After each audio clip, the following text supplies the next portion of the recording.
the difference between what you want to say and what you are feeling. I'm just getting a little deep in the lyrical aspect. For us, when we start a song, generally we start with chords, and when we feel happy, we make happy chords. But then we have to work for 3 months on the song, whether or not we feel happy or not. Sometimes it's actually really annoying. You don't feel good. You have to work on 4 chords that feel really happy, and you're just like, what is? You become a bit crazy. But for lyrics, we write them both together with Pierre. It's a lot of an exchange of ideas, but we like to write metaphors a lot, and to write it's games of words, and we don't really try to make very literal or very rational stories when we write songs. Este es el podcast de Ruidosa Caracola con Eric Mujica.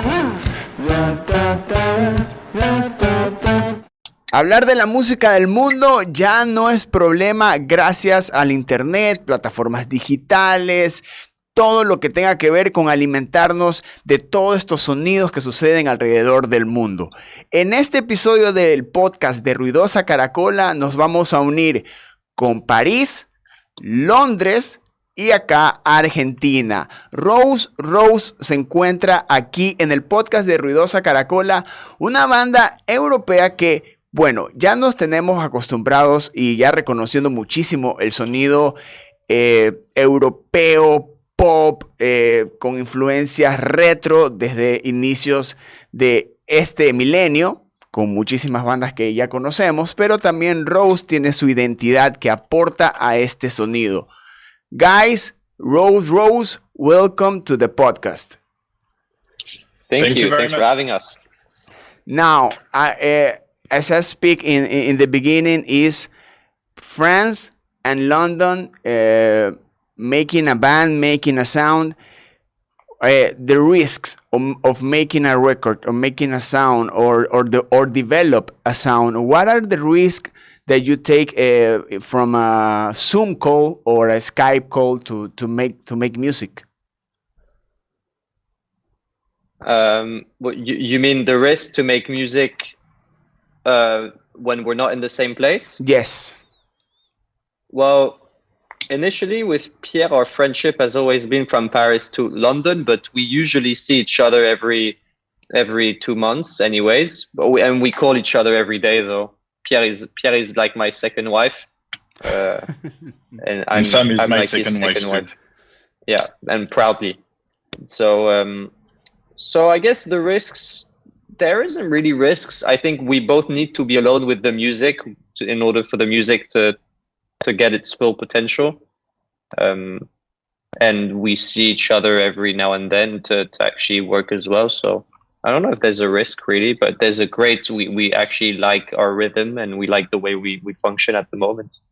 How you manage to make a sound, to make a song, and how it starts, how the process starts?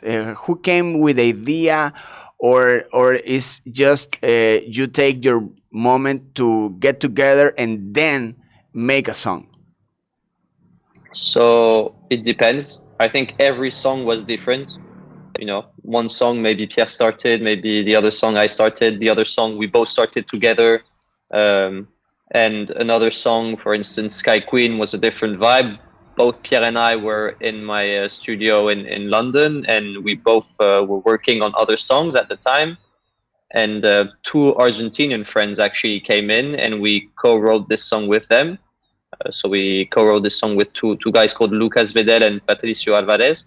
And the 4 of us in the studio together, it was a great time. But this whole EP has been about working with friends and family.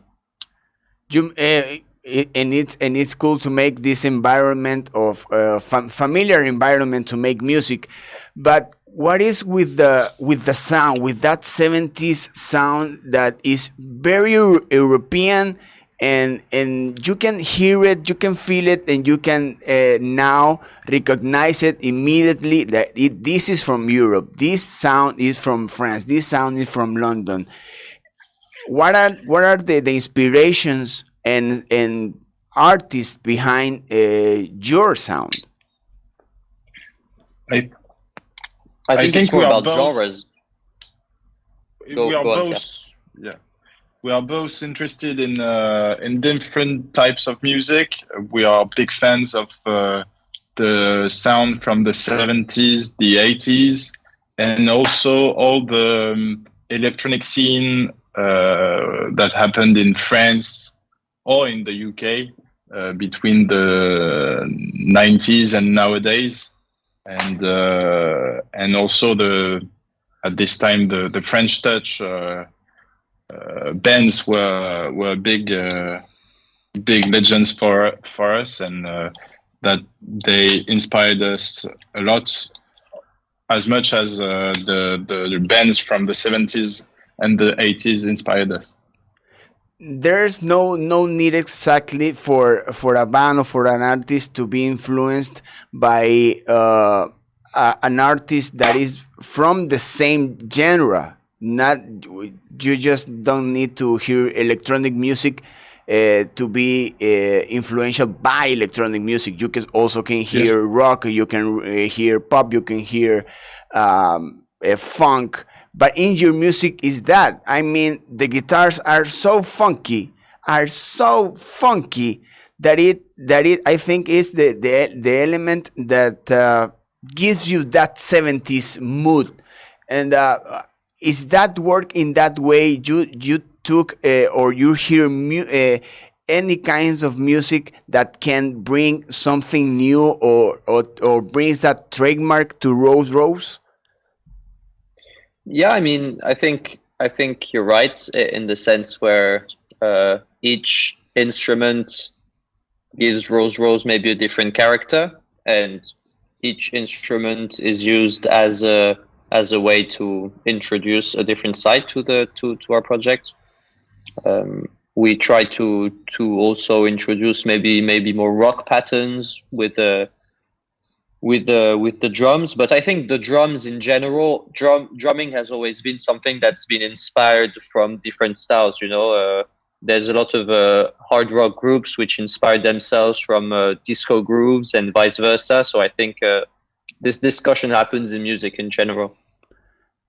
As I'm hearing your latest EP, I heard a very experimental travel, and songs like Honeymoon that starts with this beat that makes you think that it's gonna be a rock song, and then starts to that evolution into this upbeat, lifting, funky sound song.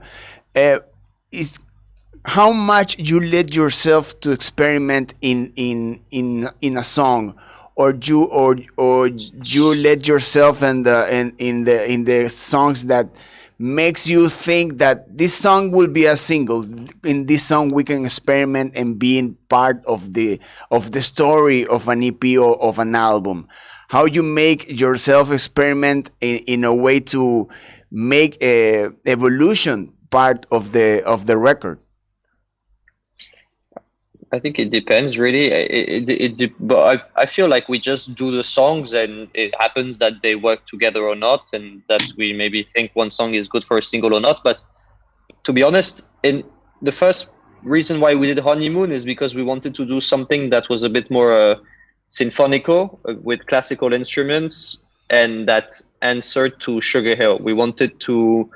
We started Honeymoon after we made Sugar Hill, which is the second song, in our EP, third song, and it allowed us to create a continuity with Sugar Hill, and at the same time something that would break the EP, and then it would be able to, like this, we could be able to introduce the next song, which is Mustang, and the final song of the EP.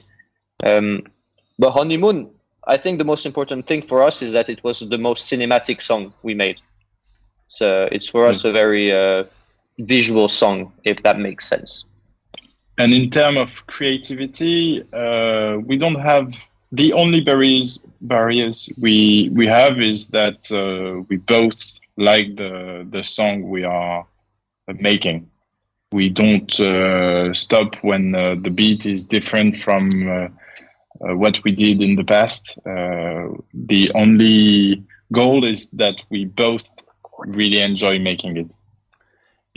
And now Europe in general has its festival season, and Yes. how you make or how you think to make these songs live, because there are elements of not just the beat, and it has guitars, has drums, has bass.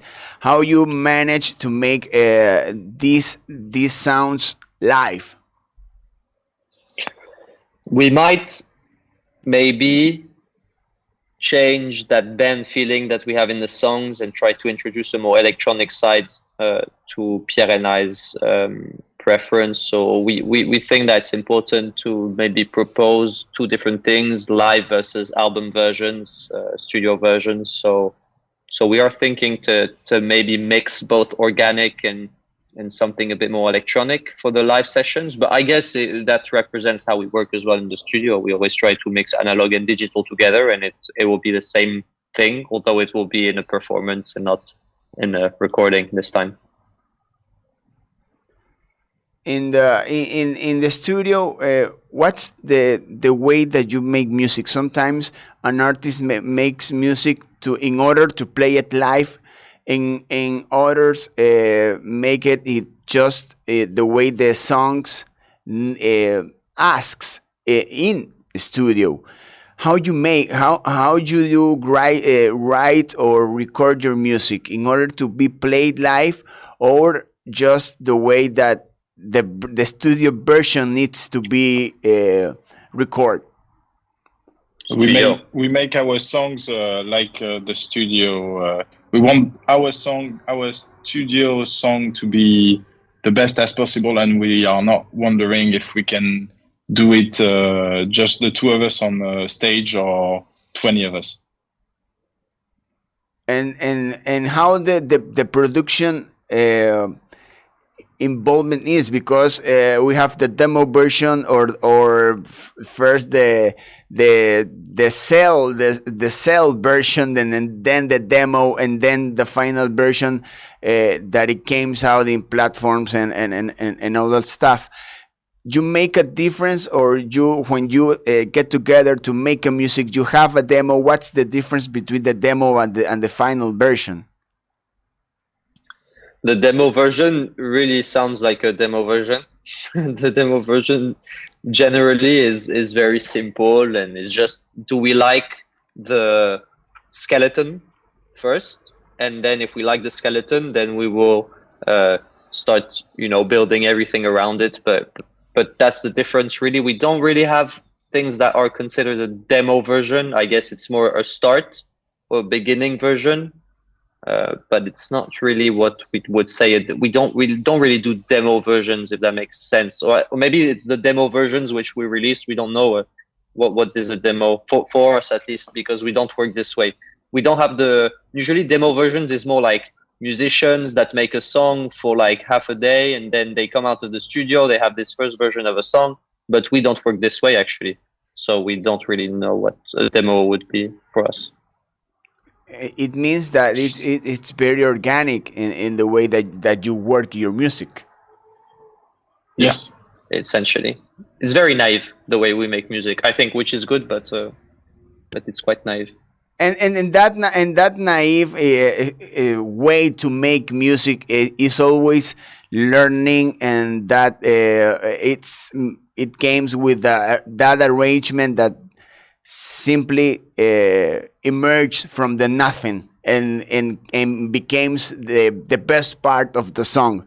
You are pretty open of the moment when you are writing, and pretty open-minded to what came or what brings when the song takes the room or the studio. Yeah, absolutely. We're very open. I think we're very open. We don't really have we try everything. The real thing is that our projects, when we make music, is like there is maybe 2 hours of like different music and different versions of the song, different arrangements, and then we kind of like choose what we like, how we can fit it together. it's kind of like a little puzzle at the end of the day for us. So And, yeah, that's how we work. and the way that you work, making a skeleton and then making this puzzle works, you know when the song is done, or the producer or somebody involved also in the project tells you, okay, now the song is done, let's move to the next one. We don't work with a producer. We are the producers, but no, it's just when one of us thinks it's time to say, okay, it's done, and then he starts to ask the other one, and the other one's like, no, it's not done. Well, yes, it's done. But usually when one thinks like this, it's done. Like, it's very rare. I don't know. What do you think, Pierre? Yeah, the same. We are trying different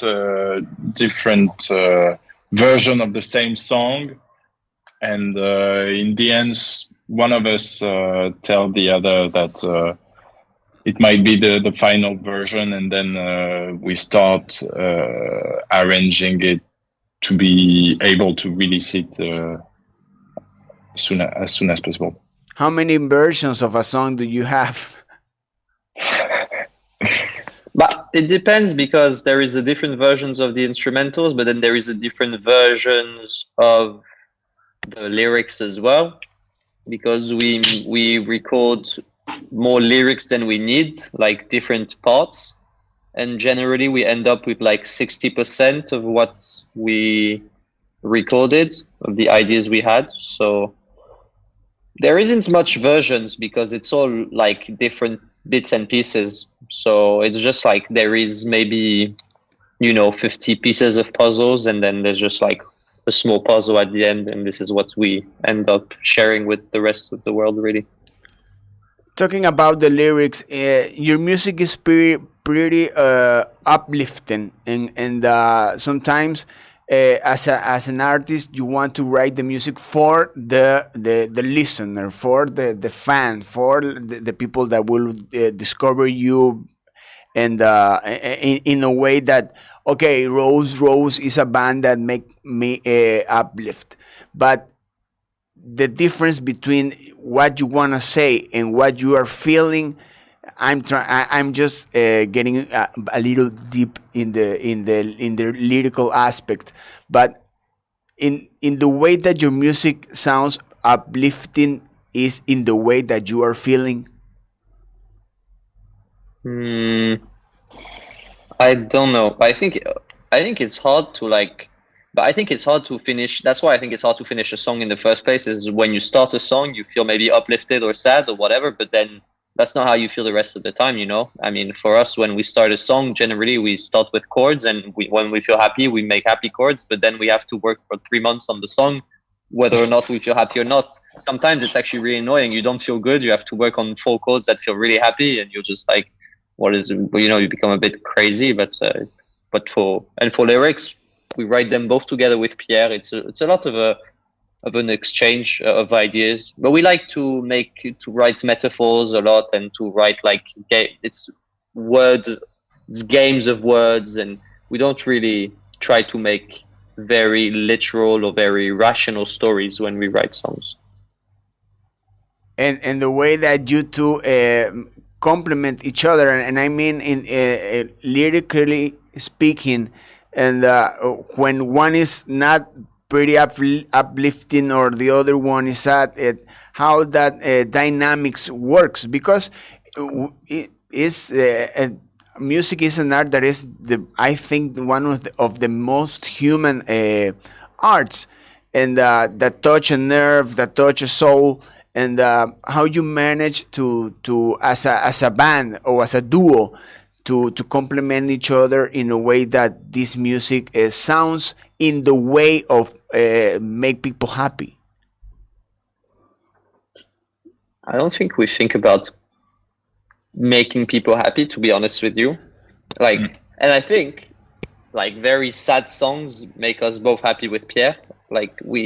There's a weird feeling of not happiness maybe, but satisfaction when you hear something that's not necessarily uplifting, but maybe sad or remorseful or nostalgic.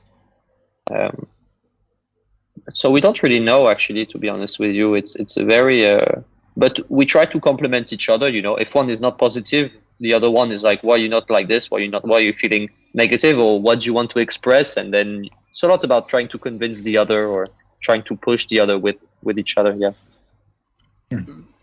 Pierre, you are now in the time of a band, of a duo that pretty knows very well each other, and knows when how the other works, or how the other thinks or feels.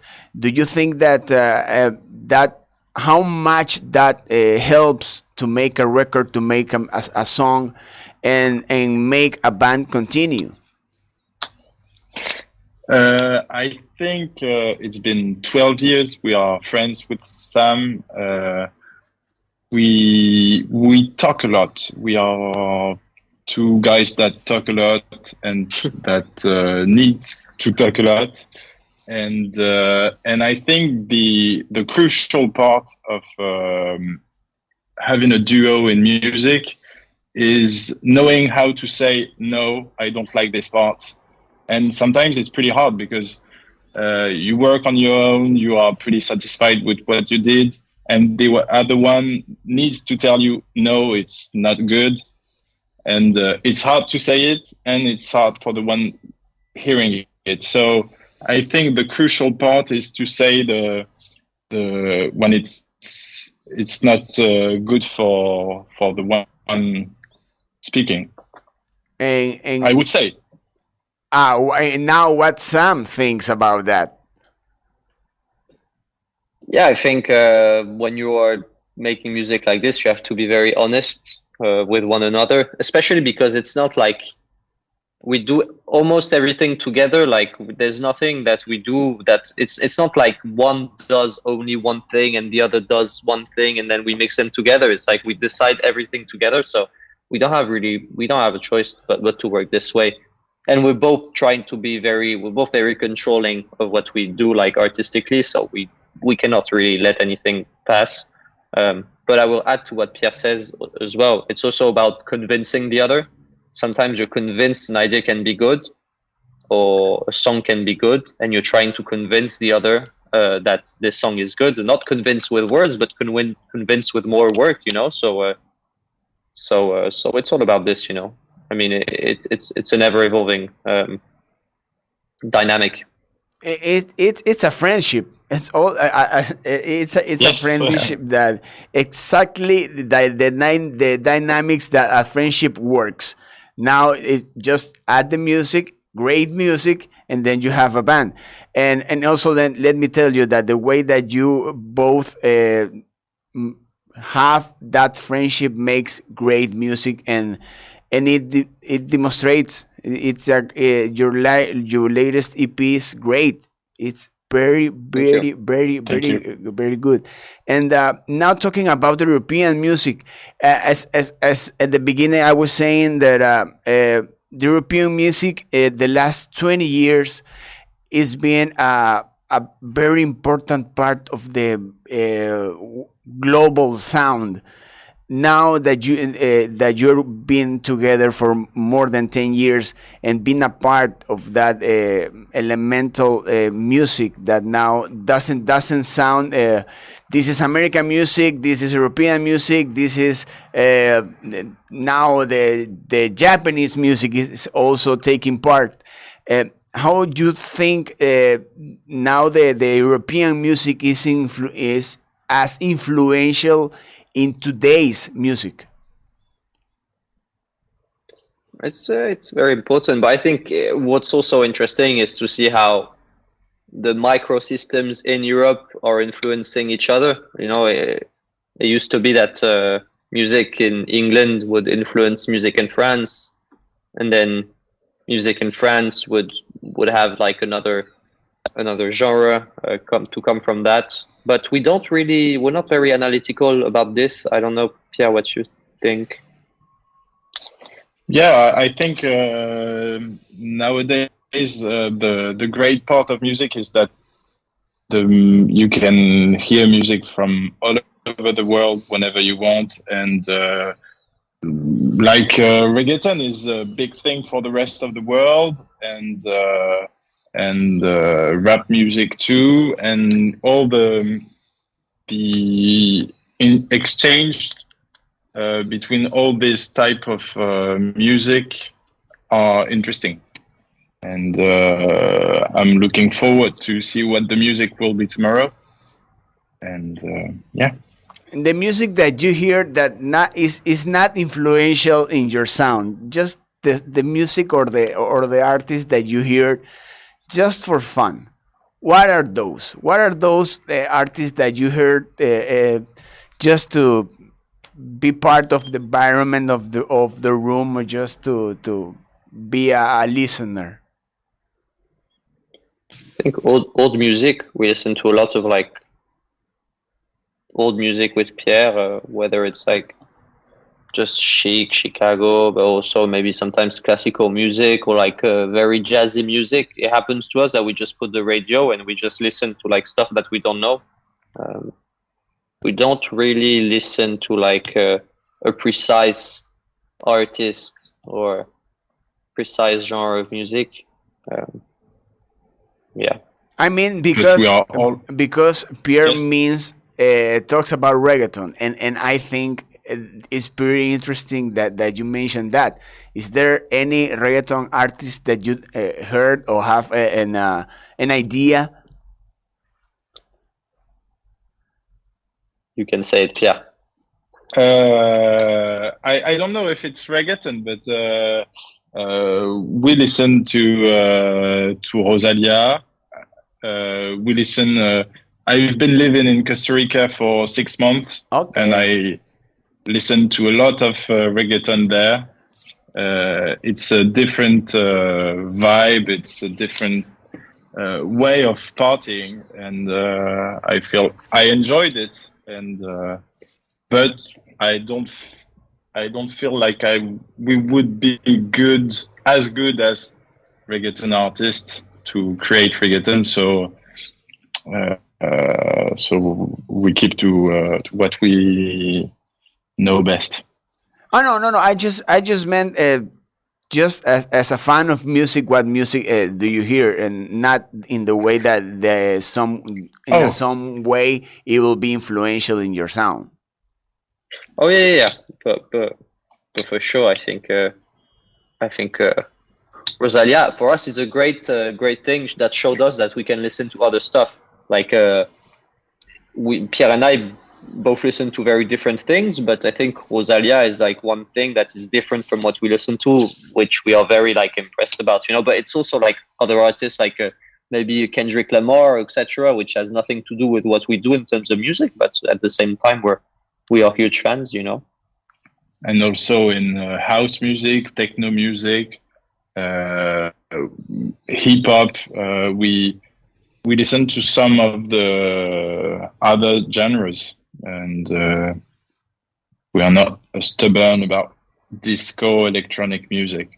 And disco, techno, electronic music, and is not just music that you can find exactly in your favorite platform. Is music also from the street? Do you use going out, clubbing, and to find new music, new sounds, new artists in order to that can be influential at the end of the day in a new song or an idea? Yeah, Pierre, do you want to? Yeah, we are both. Sam and I are going to different parties and going to different style of parties. Both London and Paris are huge places for music. Nowadays, you can choose between any kind of genres when you go out in London and in Paris. So we are. Yeah, sometimes you are at a party and you listen to a song that you don't know, and it gives you ideas on how to start maybe a song or a specific sound that can be interesting in our music. Yeah, but we are always curious about what's going on in the music, and taking ideas from wherever it comes. And as I'm saying, your new album, EP is awesome, and it will be great to have you in Argentina. You will be very, very loved here because that sound is, I think it matches. It matches, and it's been a pleasure talking to you guys. It's been a pleasure to hear your new music and have this connection, just to make more the music make more global and more friendly, and the way that unites people, and hope to someday see you live. Thank you. Thanks Thank a lot you for very having us. And we hope to be able to come as well in the future, with pleasure. Any last words for the fans, for the community, for anyone? Apart from a big thank you to everybody who's supported us till now, it means a lot to us. I think we put a lot of work with Pierre, and we're really happy that everyone has had a nice time with the EP so far, and we cannot wait to share the rest with you as well. Pierre? Es un placer de estar escuchados en Sudamérica, y con mucho gusto para ir a Argentina o Ecuador.